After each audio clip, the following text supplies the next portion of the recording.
Hello guys, welcome back to my channel. আমি আজকে সন্ধ্যাবেলাতে ready হচ্ছিলাম মালদারই এক ফ্লাওয়ার ফেস্টিভ্যালে যাওয়ার জন্য। ফ্লাওয়ার এক্সিবিশনে যাওয়ার জন্য আমি রেডি হয়ে গেছি। চলো আর দেরি না করে এবার বেরিয়ে পড়ি। জায়গাটা লাইটিং দিয়ে খুব সুন্দরভাবে সাজানো ছিল, আর ঢুকতেই ছিল এরকম ফুল দিয়ে সুন্দর করে ডেকোরেশন করা একটা গেট। ঢুকে প্রথমেই ছিল এই গোলাপ গাছগুলো। গোলাপগুলোর মধ্যে লাল আর সাদা গোলাপটা আমার খুব পছন্দ হয়েছে। তারই পাশে ছিল খুব সুন্দর সুন্দর ডালিয়া গাছ, আর চন্দ্রমল্লিকা গাছের যেন পাতাই দেখা যাচ্ছে না। আর তার পাশেই ছিল এই ছোট্ট ছোট্ট গাছে এত এত কমলা লেবু, বিভিন্ন রকমের পাতাবাহার গাছও ছিল। আর এই গাছটাতে দেখো, একটা গাছে এতগুলো বেগুন ধরেছে। তাছাড়াও ছিল টবে জুকিনি, বাঁধাকপি, ফুলকপি।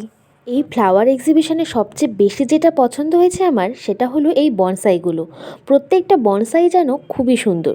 আমি এর আগে কখনো ফ্লাওয়ার এক্সিবিশনে যাইনি, এটাই আমার প্রথম আসা। এইখানে এসে বিভিন্ন রকমের ফুলের গাছ দেখে সত্যিই যেন মনটা জুড়িয়ে গেল।